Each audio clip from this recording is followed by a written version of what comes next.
நான் ஒரு சிவபக்தன் சொல்கிறார் இளையராஜா.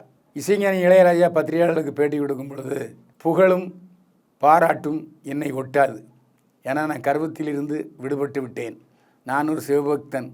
என்னுடைய வாழ்க்கை அதிகாலை 4 மணிக்கு தொடங்குகிறது, 9 மணிக்கு முடிகிறது. நான் 3 நாட்களில் சில படங்களுக்கு பின்னணி இசையமைத்து கொடுத்திருக்கிறேன்.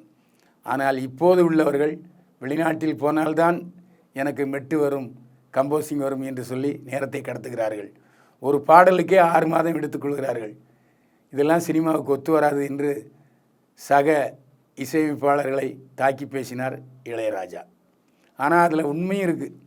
ஏன்னா ஒரே நேரத்தில் பொங்கல் தீபாவளி சமயங்களில் 4 படம் இளையராஜா இசையமைக்க வேண்டியிருக்கும். நோட்ஸ் கொடுத்துட்டு அப்படியே பறந்துக்கிட்டு இருப்பார். மிகவும் சுறுசுறுப்பாக பணியாற்றியவர்களில் முக்கியமானவர் இளையராஜா. அன்மான் படத்தின் வசூலில் ஒரு பகுதி ராமர் கோவிலுக்கு நன்கொடையாக வழங்கப்படுகிறது. அயோத்தியில் கட்டப்பட்டு வரும் ராமர் கோவில் திறப்பு விழா வருகிற 22ஆம் தேதி நடைபெறுகிறது.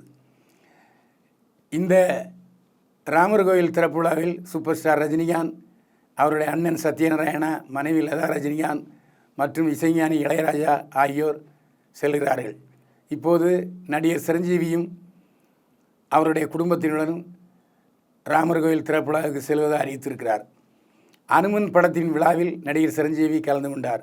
அனுமன் படத்தினுடைய ஒவ்வொரு டிக்கெட்டிலும் 5 ரூபாய் ராமர் கோவில் திறப்பு விழாவுக்கு நிதியாக அளிக்கப்படுவதாக அந்த படத்தின் தயாரிப்பாளர் அறிவித்தார்.